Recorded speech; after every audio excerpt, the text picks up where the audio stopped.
Hey y'all, and welcome back to Caitlyn's Corner. So we are still celebrating Hispanic Heritage Month this week, and today our book is called the Biblioburro.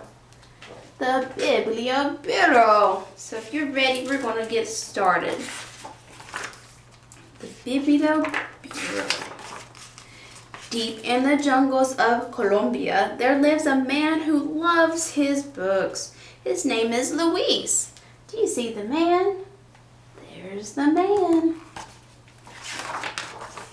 As soon as he reads one book, he brings home another. Soon the house is filled with books. His wife, Diana, grumbles. What are we going to do? Eat books with our rice? Too many books.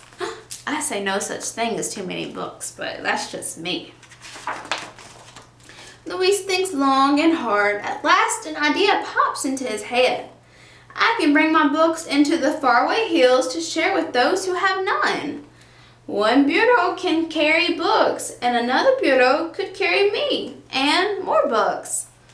So the bureaus are going to carry him and the books.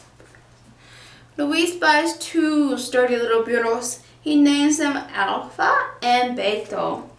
He builds crates to hang on their backs and paints signs. Biblioburro, the bureau library. Then Diana fills the crates with books. So they have a library, a donkey library. Have you heard of such? That's pretty cool though. Every week, Luis and Alpha and Beta set off across the countryside to faraway villages in the lonely hills. This week, they travel to El Tormento. So they're going to El Tormento in Colombia. When the sun burns high in the sky, Luis and the bureaus stop at a stream to drink cool water. After they have their fill, Beta balks. Luis pulls and pulls on Beta's reins, but Beta won't budge. The children are waiting for us. At last, the bureau gives in and steps across the stream. So he didn't want to step across that stream, did he? Deep in the hills, the path is lonelier than ever. Bird songs are the only sounds they hear. Then, from deep in the shadows, a bandit leaps out. Please let us pass, Luis says. The children are waiting. The bandit scowls at the books, but he takes one and growls. Next time I want silver. So the bandit didn't want books, but he took one anyway. The Biblioburro continues on its way over the hills until at last Luis sees houses below. The children of El Tormento run to meet him. The children are excited for the Biblioburro. Luis insists on reading a story before they choose books to borrow. Today I have a surprise for you, he says. He reaches behind the books and pulls out a bundle of masks. Little piglets, put on a mask and I'll read you a tale about pigs. He brought masks for the children. Isn't that so sweet? Once upon a time, what kind of story do you think he read? It's about pigs. Look, do you see a wolf in that picture? I bet it's a Three Little Pigs story.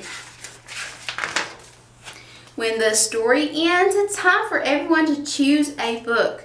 The children hold their books close as they say goodbye and walk home. So they got their books and a story time. That's wonderful. Luis and Alpha and Beta head back over and around the hills, across the grasslands and streams, and into the sunset. There's a little donkey library. At home, Luis feeds his hungry bureaus and Diane feeds her hungry husband.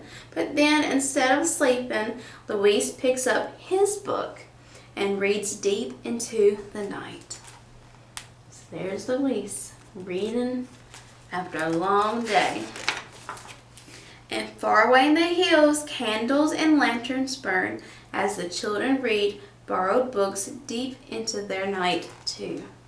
So as Luis is reading, so are the children. Isn't that cool? I think that's super cool. And so this is based on a true story from Colombia about the Biblioburro, or the library that was on donkeys. That's neat. That's such a neat way to share books and to share literacy. Kind of like what I'm doing with y'all. He's doing it on a different format. So there's more than one way to share books and to share stories that you love. So I hope you choose to share stories that you love with someone today or this week too. Thank you for tuning in, and I will see y'all tomorrow. Bye.